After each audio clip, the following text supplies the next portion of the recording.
Their failure to acknowledge Jesus came from the fact that he was the son of a carpenter and not a high priest or a figure in authority.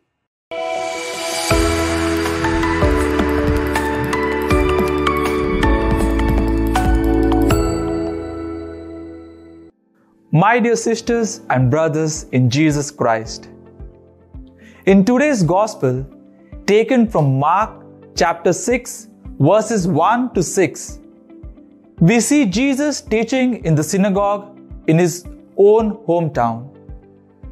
Many were amazed with his teaching. However, despite the amazement, they rejected Jesus and did not accept his teaching as authoritative. Their failure to acknowledge Jesus came from the fact that he was the son of a carpenter and not a high priest or a figure in authority. Thus, we see Jesus experience rejection from his very own.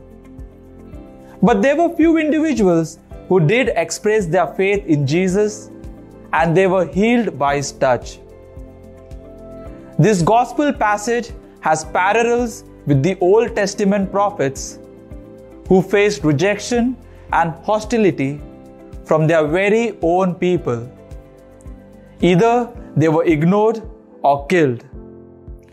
Therefore, we hear Jesus stating this principle.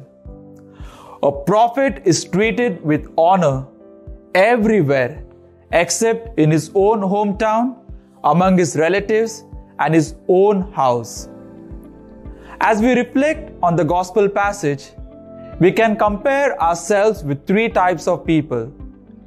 The first are those like Jesus who bring the wisdom and power of God to our families, our local communities, only to encounter rejection. The second type are the people who have faith and came to experience the healing touch of Jesus.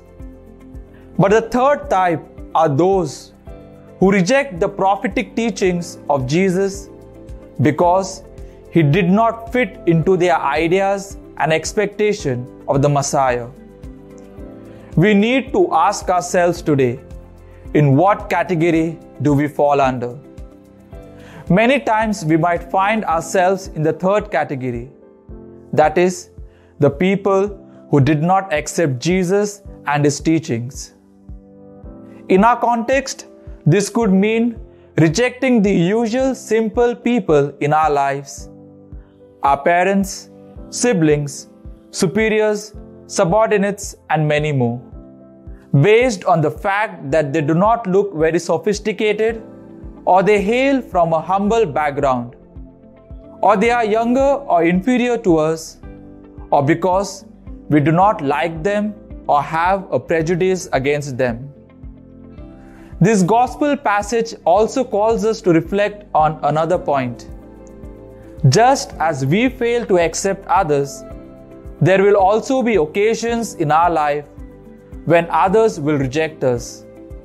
And it is here that this gospel passage challenges us, not only to change our negative opinions towards others, but also to be patient and forgiving when we are rejected by people whom we trusted and loved. So let us ask God for the grace to accept others without discriminations or prejudice, and simultaneously the strength to face rejections and betrayals, especially from those we know and trust. Amen.